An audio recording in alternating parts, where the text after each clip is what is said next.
Greetings. So we are watching another video by Tale Foundry. I found the last one to be absolutely insightful and it was entertaining to watch and comment on. But this time it is a little bit personal because look, our fellow here is going to be talking about the horrors of being disabled.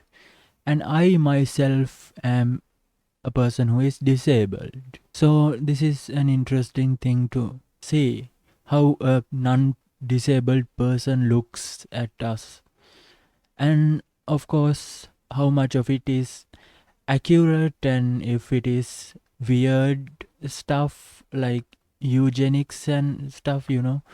Some people think disabled people should be euthanized and such. I don't think so. I think some of us can't really contribute to society as much as regularly abled people, but we try to contribute on our own level. So, he's going to be talking about Franz Kafka, another author I am very passionate about. Here's the thing, Franz Kafka's my most favorite story is probably The Trial, because I don't know, I just felt like the trial when I had to get anything done at a government hospital, because we have to get prescriptions from places and then go into a line and then go into another line and just wait for the doctor. We don't even know what the medications are.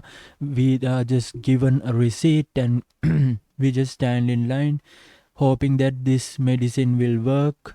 And sometimes it works, sometimes it doesn't. It's like Russian roulette with pills. Either way, what are we supposed to do? Diagnosis is difficult. And I mean, I'm not talking shit about doctors and such. They must be working hard, and I'm not a doctor, so I don't know. Why am I getting so sidetracked? Okay, before I get sidetracked, let me tell you what I absolutely admire about Franz Kafka's stories. Most of the time, Franz Kafka's stories revolve around an individual being victimized by the system. And let me tell you, the system is incomprehensibly complicated and unable to be overthrown. So, all the victim can do is roll over and surrender, because the system isn't just things, isn't just machinery, it isn't just records and notes and prescriptions, it is also people. People who are terrified that they will become the victim of the system. Either way, let us begin. May the light of Rhea guide us through this video. Okay. One day, Gregor Samsa wakes up to find that he is transformed into some kind of monstrous insect thing. No explanation, no clear cause. He went to bed one night, and the next day, he was a different creature altogether.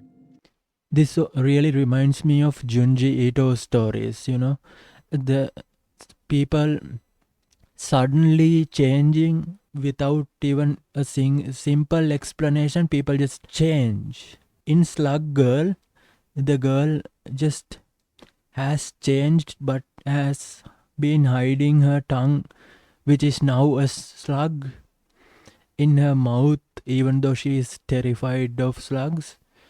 It is like that. We don't know why this happened, but we know the victim and we want the victim to be okay. But will the victim be okay? Since the victim is fighting against the system, I doubt they will be okay. This is the premise of Franz Kafka's famous novella, The Metamorphosis. It's a pretty unrealistic scenario, right? Nobody has ever woken up in the mornings a cockroach or a beetle or whatever it is Gregor turned into. Unless, of course, they went to sleep as one, I guess. But you know what is actually pretty realistic? Suddenly finding yourself struggling to get out of bed in the morning, rapidly becoming terrified and disgusted by the changes occurring in your own body. The sudden need to rearrange your entire life and identity to accommodate what's happening to you. No, you might never literally turn into a bug. Okay, I think I'm starting to understand his perspective. So, Gregor Samsa never expected to be a roach or a beetle or a scarab, but he ended up becoming one. And okay, in this story, there's like he is the breadwinner of the family. He takes care of his, I think, brother, sister, and father and mother, who none of them actually works, and he works instead of them.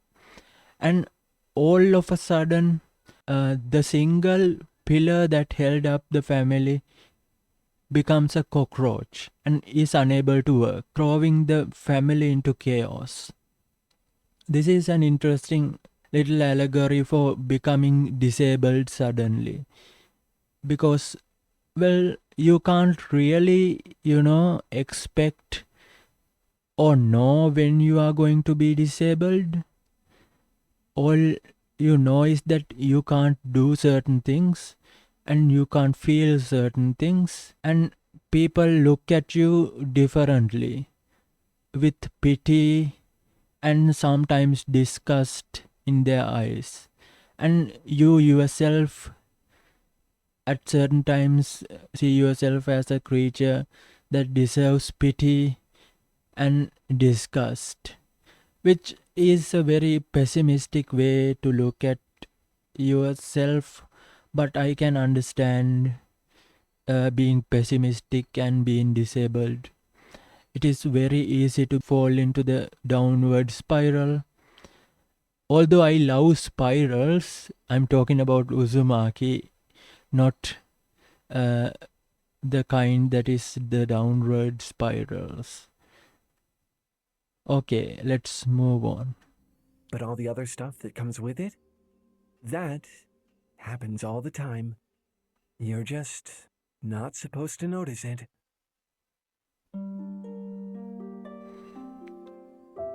Okay, he has an ad, right? Enjoying the video so far? I hope so. We release one of these pretty much. Oh, wait. Cosmic Bliss. I should probably check that one out. I won't agree with him, but that sounds fascinating. An anti-meme, okay? Nostalgia every week, horror. which means that after this, although He has really cool thumbnails, by the way. I really like Behind the Mask. Oh, The King in Yellow. Man, he makes a lot of really great videos. oh, technically, you don't really have to.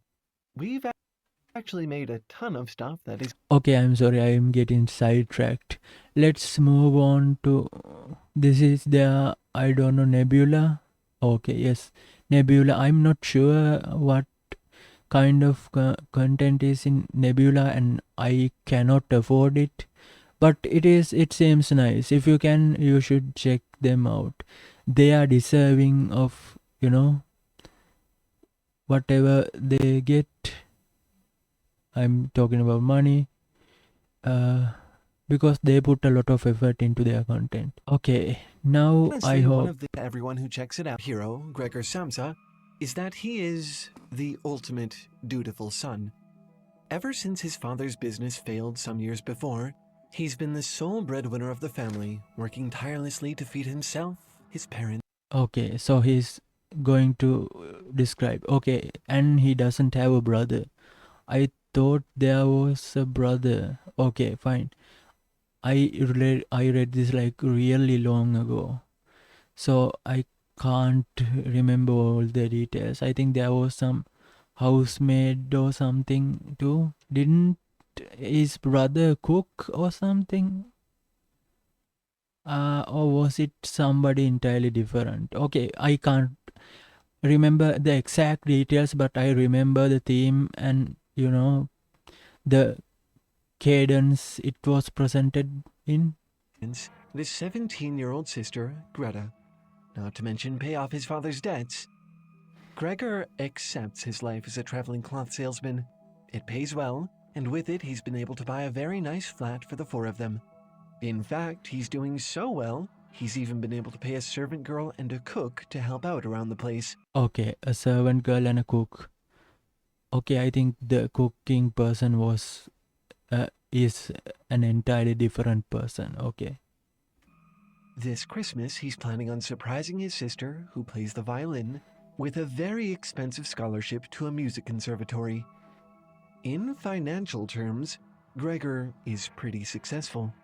But, of course, that doesn't mean he's happy.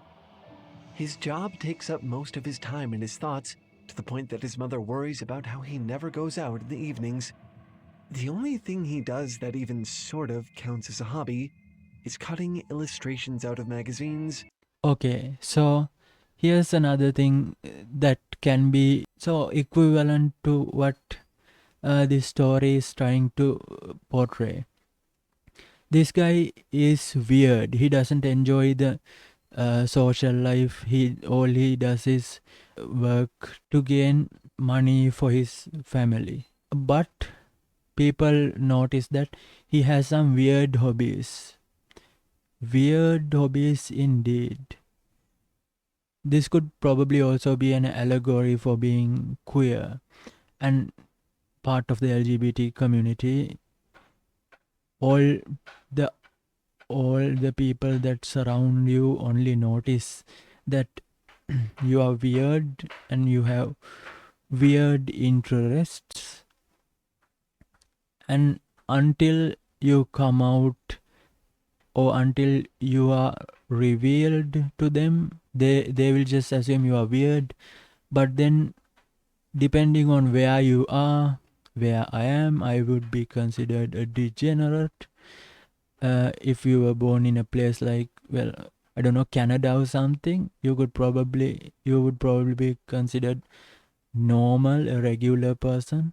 So yeah, and back in these days, the 1910s, I think, I can't remember properly. These days, coming out, it was a dangerous thing, and you weren't even seen as human after you, well, distinguished yourself as a different than what you were thought to be. I hope that made sense. I was just saying, I just speak into the microphone while reacting to this video sometimes, and often they make sense, but sometimes I go on and I completely lose track of my thoughts. Okay, with that out of the way, let's continue. And building nice little frames for them to hang on his walls. Despite the financial success, his life is already pretty sad. So when he wakes up that fateful morning as whatever he is, it doesn't really come as a shock that he barely even seems to notice. His thoughts turn almost immediately and so predictably to the usual work. Okay, like this is part of Kafka's hatred of the bureaucracies. He has no respect for bureaucracy. Well, I can understand why, and to a certain extent, I feel the same way too. But the bureaucracies run by people are just depicted as monoliths and mazes that must be navigated, even though there are people in them. Being a normal person is so ingrained into Gregor that he doesn't even care about what he is, what he looks like. He assumes this is probably another medical condition that I can swallow some pills and get over and get back to work, because not working is terrifying, and not and taking part in the bureaucratic machine might turn you into a target of the bureaucratic machine, and it will crush you like an insect. The insectoid body thing is probably just a weird dream, he thinks. He has more important things to worry about. I think this is why the most common interpretation of the Metamorphosis seems to be as an allegory for capitalism, the loss of self in a grueling, dehumanizing work culture. Gregor's identity is so deeply shaped by his job and his obligations toward his family. He's so defined by his work that he struggles to even conceptualize who he is without it. For all he cares, he might as well be a bug. And don't get me wrong, that is absolutely a valid reading of the story. In Okay, I can understand that too. Capitalism, well, I just use the same. The system, system is one person against everything else type thought process. Capitalism works too, but I mean, capitalism can still be redeemed, right? There are aspects of capitalism that, I mean, that could improve the lives of people, just not the weird capitalism where organizations control everything, but capitalism where everyone can, take part, and even though some will fail, they won't die of starvation and lack of housing and all that stuff. We can still capitalism isn't exactly evil, neither is it good, but there are things uh, in capitalism that, well, I admire. We can get into capitalism in other times. I was hoping to talk more about disabilities, which capitalism should uh, treat reasonably, because if someone cannot work, they don't deserve to be on the street, unable to find food, and uh,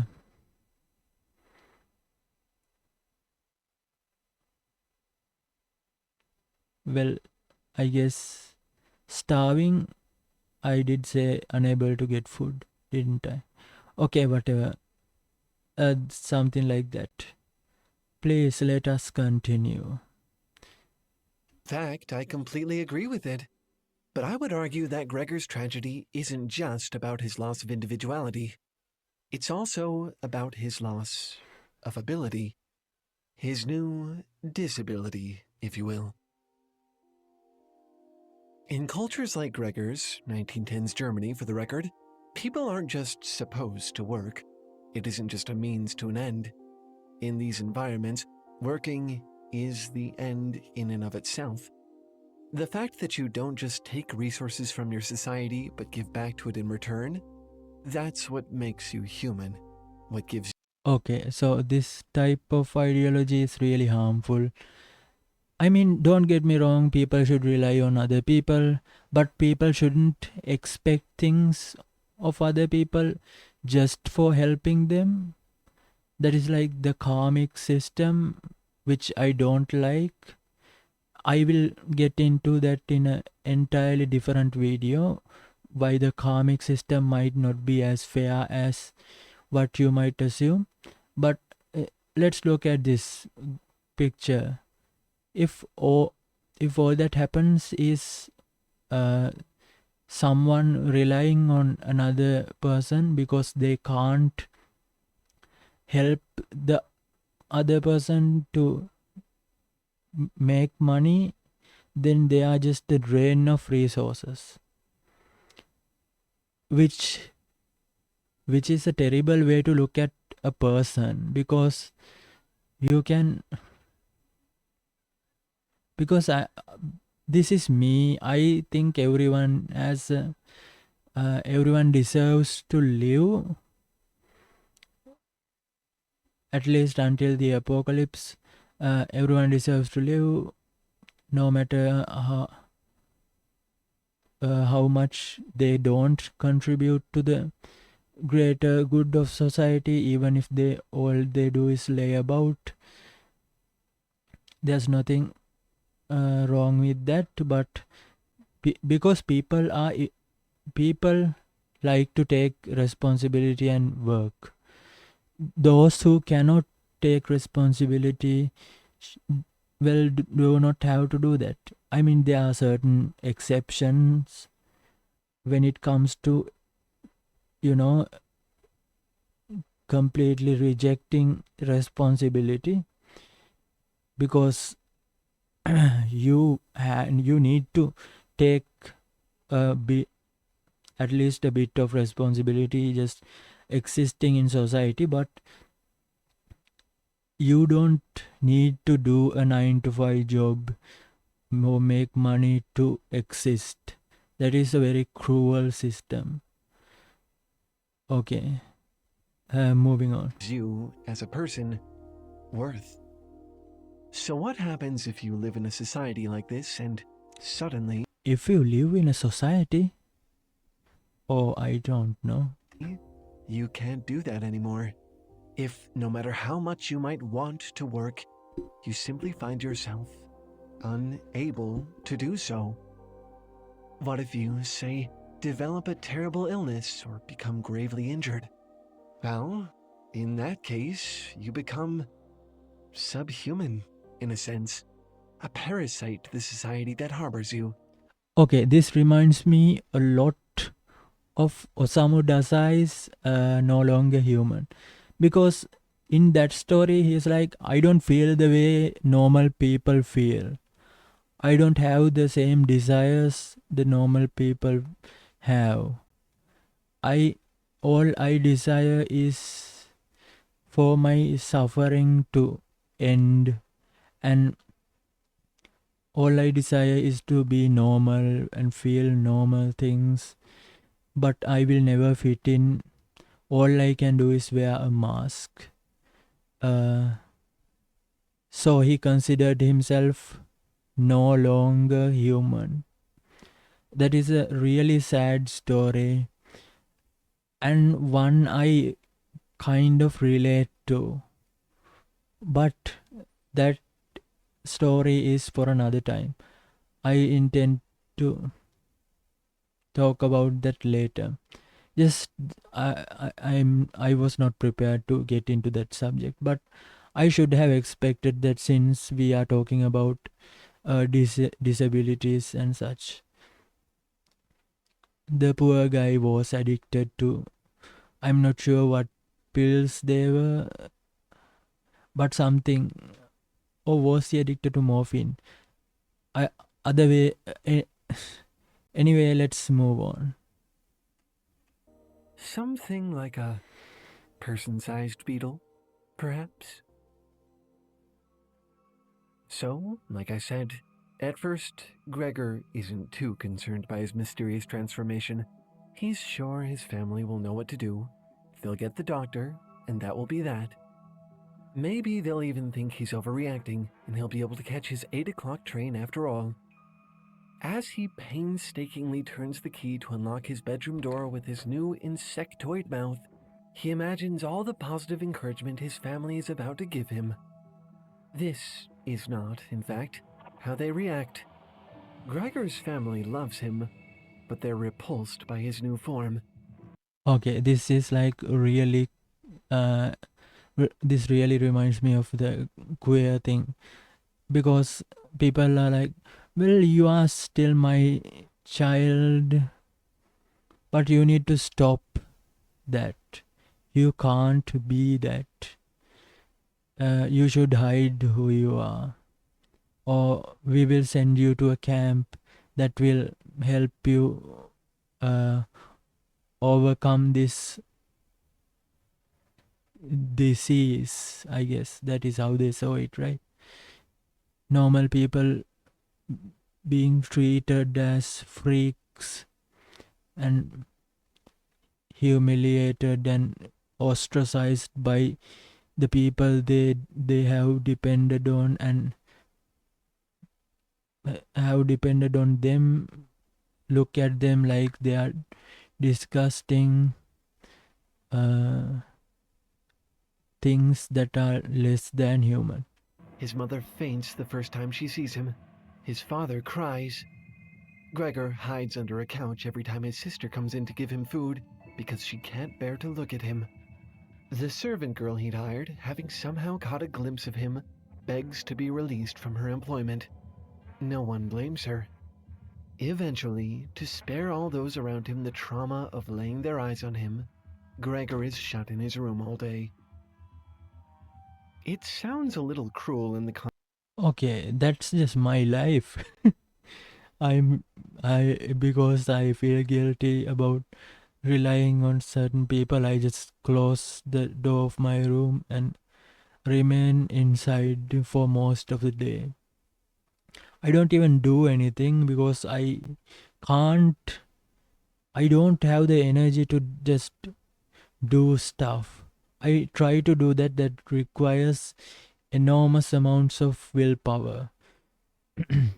And I try to help out my family when I can, but I just collapse really easily. And I sometimes black out in the middle of certain things, which is dangerous.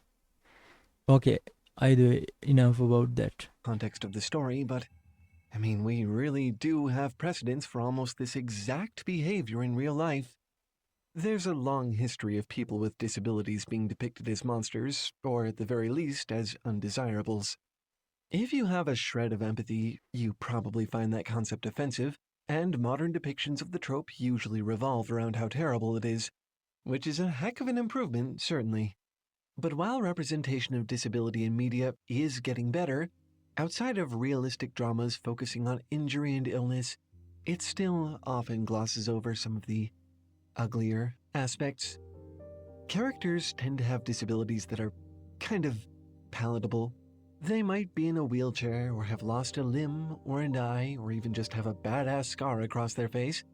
They might be blind or deaf, usually blind since that provides less of a communication barrier to the audience and can be accommodated for using cool superpowers like echolocation or earthbending.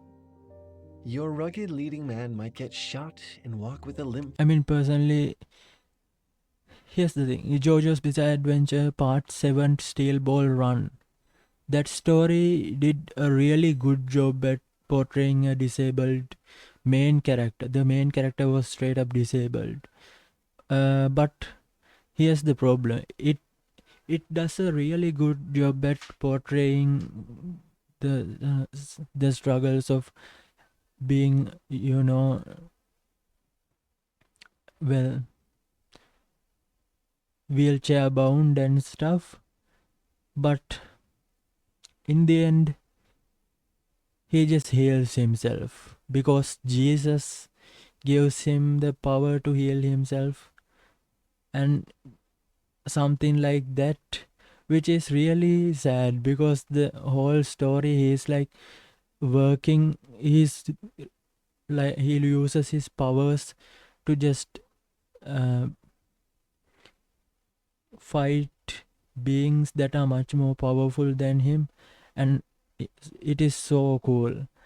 But in the end, just okay, yeah, he's not disabled anymore, he's fine. That really disappointed me, but it is still a really great story. You should check it out. It is only in manga form for now, but I'm sure in 2025 it will be adapted into an anime. For the rest of the movie, but he's not going to get shot and need a colostomy bag. You're never going to find out whether Professor X has to use a catheter. Spoiler alert, he almost certainly would. Disability is full of gross, ugly, embarrassing things like this. Oozing sores, rashes, rank smells, incontinence, sexual dysfunction. These are just the things that come with the territory. And as hard as we all try not to say it, they are, from a human standpoint, all objectively repulsive. Notice, though, these aren't actually superficial problems. They don't just impact the way people see you, they affect how you see yourself, your very self-concept. As the weeks pass, Gregor grows accustomed to his new form and even begins to find some faint sense of joy crawling around the walls and ceilings with his many new legs. His sister, Greta, who has since become his main caretaker, notices this and decides to remove some furniture from his room to clear the way for him. This is a nice change at first for Gregor, a way for him to embrace his new circumstances and really take advantage of what scant shreds of happiness he can find. Until it comes time to remove his magazine clippings from the walls. It's a small thing, but they're his. He even built a little gold frame for one in particular, which he's proud of, a reminder of his one hobby before the transformation. And now that, too, is about to go away. He falls into a panic, realizing that he's ridding himself of the last shreds of his connection to his humanity, drifting further and further away from his old life, from the person he once was and never will be again. For Gregor, it's because he's turning into some kind of beetle thing. For most people, it's not so dramatic. You can't be the star basketball player if you can't hold a ball. You can't be a country music superfan if you can't hear. No matter how intelligent, good-looking, athletic, or even funny you are, an injury or illness can take all of that away in an instant. Some conditions, like dementia, degenerative brain diseases, and psychosis, can even take away your thoughts, memories, and personality, something that is existentially terrifying even to me as a robot. Okay, yeah, he did a reasonable job, of course, describing how disabled people feel. It's, I mean, it is really easy to get wrapped up in how bad things are for you right now, but let me tell you, things can get better. They might not, but they can get better if you continue to uh, be yourself and help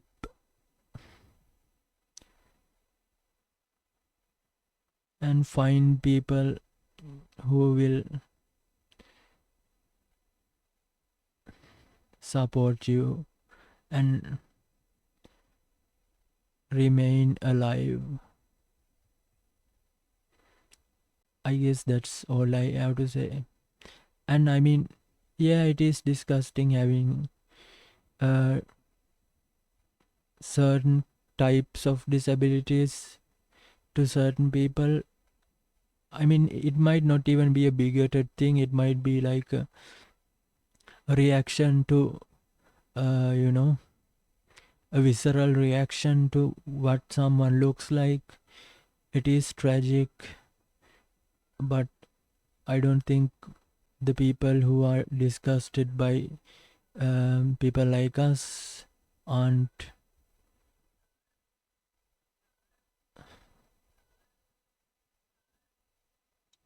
monsters either, just people who were not told to have, you know, empathy and understand people like us. Okay. Honestly, I'm not really surprised that healthy people just tend to avoid ever thinking about the unhealthy ones. They are a living, breathing reminder of everything that can go wrong in a person. Spending time with them requires confronting the fact that there is nothing separating them from you, that you too, in a manner of speaking, could one day become a beetle. Gregor's little sister is one of the few really compassionate characters in this story. At first, she does a pretty good job taking care of him, all things considered. She experiments to figure out what kind of food he likes. She pays attention to his pastimes, which is how she came up with the idea to remove his furniture. But as the months pass, she starts to resent the fact that she has to take care of him, and the amount of effort she puts in slowly dwindles down to the bare minimum. She no longer checks to see what he wants to eat, and he simply stops eating. His parents begin using the room as storage. He lives among the junk. Of course, at a certain point, you are nothing but a burden if you don't uh, help out with the work. I mean, it has changed drastically now. If someone's disabled, people will look after them as until most of the time until their death. But I think people who are disabled also deserve to be happy. So we should be treated kindly. I mean, I don't expect much other than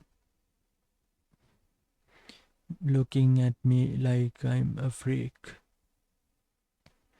and calling me a parasite that is consuming my family. It's hard out there, just saying. And broken furniture. One day, Gregor accidentally frightens his mother, and his father steps in to protect her, pelting Gregor with apples from across the room. He only stops when Gregor's mother begs him to, reminding him that this is still their son. Unfortunately for Gregor, one of the apples becomes lodged in his back, severely injuring him. I mean, how does an apple lodge in his back? Did it like pierce the exoskeleton of the roach, beetle, scarab? Is it stuck between its wings? His wings? That is very confusing. I mean, this is surrealist. This is a surrealist story. So logic is beyond. I mean, logic is unnecessary entirely. But even then, nobody dares venture close enough to remove it. It just stays there, rotting. It's not clear whether it's the apple that makes him sick, but from that point on, his health takes a dramatic turn for the worse. He slowly loses his ability to move, and before long, even to eat. In order to make ends meet, Gregor's family rents out a room to lodgers, and near the end of the story, his sister entertains them by playing the violin. Gregor, who has been trapped in his room for months at this point, is unable to stop himself from venturing out to listen. The lodgers, of course, spot him and grow angry, saying that they will no longer pay rent, and now Greta, previously so loving and understanding of Gregor, finally snaps. The thing in the storage room, she says, can't be considered Gregor. So here's the thing. The capitalism thing comes back again because, I mean, if all families had a certain, threshold of money distributed properly, I mean, I'm not saying distribute all the money, so just evenly among everyone. I'm just saying, if they at least had a way to sustain themselves and they won't go entirely broke if they lose their jobs, kind of like welfare, just a better welfare. The family of Gregor might not have to rent a room and might not have to take care of, and Gregor might not have been such a burden to them. But what is done is done, and now Gregor suffers as society thrives, but not for long.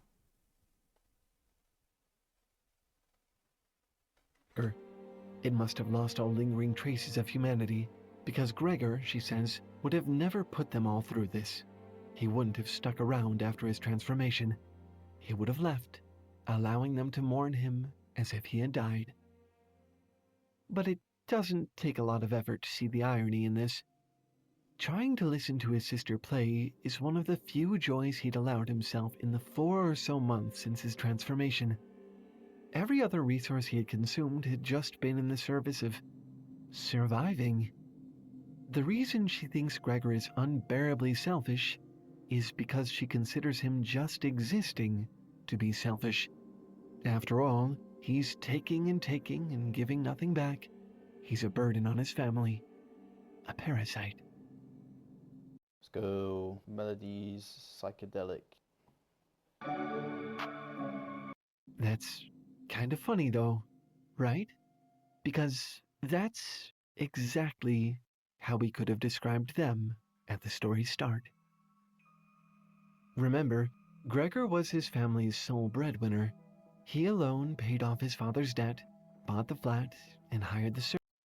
I guess this might show that people are more likely to.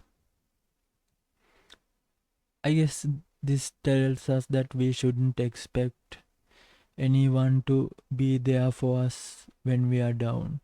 But this is Franz Kafka and 1910s Germany. So, I mean, it might have been true during that time, but now people are more accommodating to people who are disabled. But in a third world country, that needs to be better treating disabled people. Okay, let's continue. Servants. When Gregor is no longer able to work, all 3 of his family members get jobs. Even his mother, who has asthma, which prevents her from doing a lot, finds a job that she can do from home. There was no reason the 3 of them couldn't have gotten jobs before. They were just content to depend on Gregor. But now that the tables are turned and he needs to depend on them, they resent him for it. Okay, at this point, you probably don't like Gregor's family very much, and I really don't either. They kind of suck.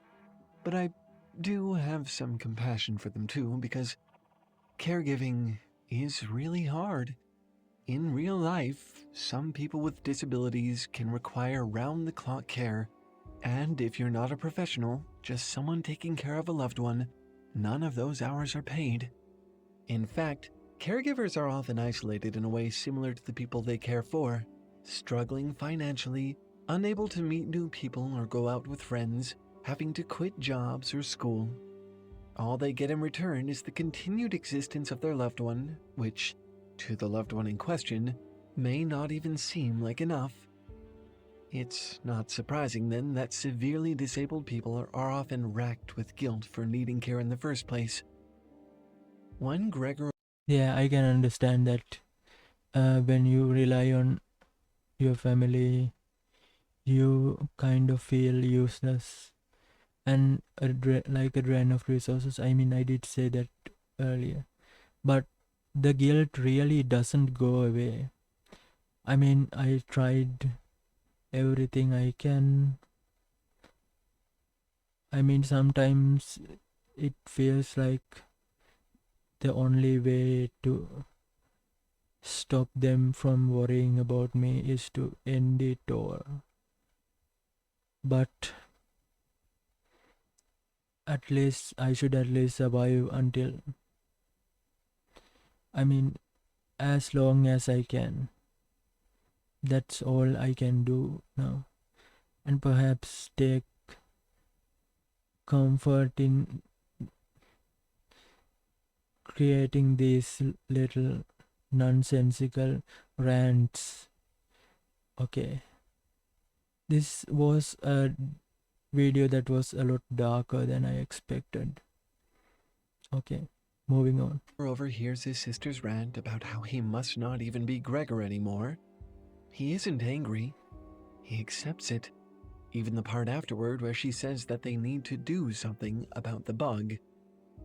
And that's because he thinks she's right. The next morning, they find Gregor the giant beetle thing lying in the middle of his cluttered storage room, dead.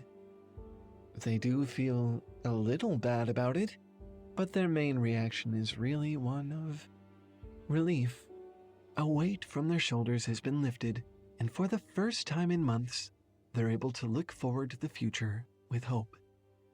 What they don't seem to realize is that hope is partially because their time caring for Gregor, despite their abuse and negligence of him, has managed to make them better people. They no longer rely on someone else to handle everything for them because they've been forced to learn how to care for themselves. The Metamorphosis is a story famous for its bizarre premise and strange imagery. On the surface, it seems weirdly spectacular. But when you think about what's actually happening here, it isn't. Not really. More mundane versions of these transformations happen all the time, quietly pulling people out of their place in society and leaving the world to go on without them. And while discrimination against the disabled is similar to discrimination against other marginalized groups, disability has one unique trait. The longer you live, the more likely you are to find out what it's like for yourself. In fact, just by aging, you are all but guaranteed to experience it at some point. So, the next time your great aunt tries to talk about her aches and pains, doctor's appointments, and medication side effects, try to listen. It might seem boring to you. I don't think I should just be throwing around nihilism. So I have always left people alone, and if they speak to me, I speak to them. That's how it works. I don't just trauma dump either. It is just not something I do.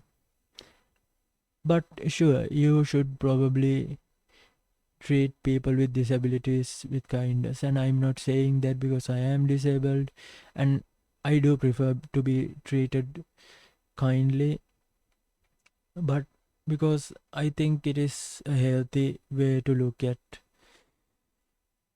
people and life in general.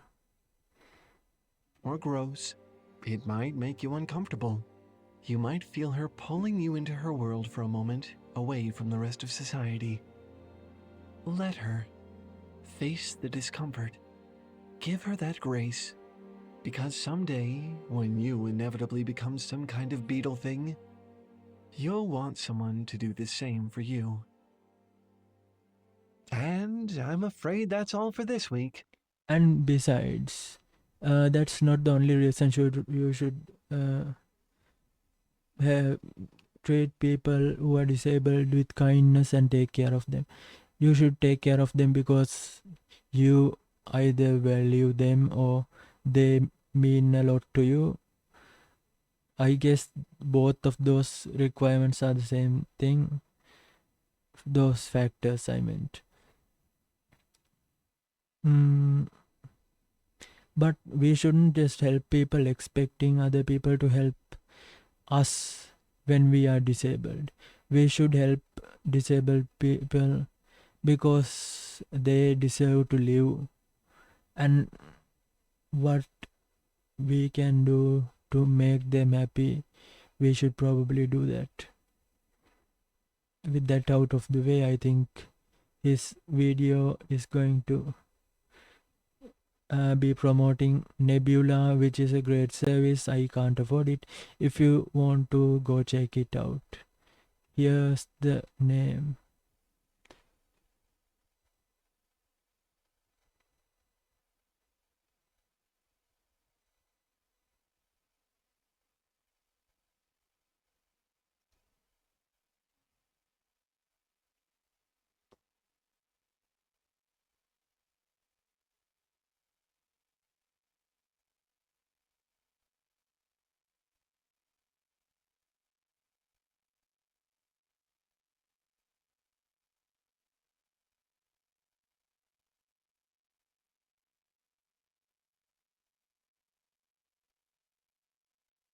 Okay, here it is. Nebula. You don't need to get Nebula lifetime, you can just get Nebula. $300 is beyond, not just beyond my pay grade, it is beyond my comprehension. I don't think I have ever held that much money. Okay, with that out of the way, thank you for watching. I really appreciate it. I hope you got something out of my weird rant.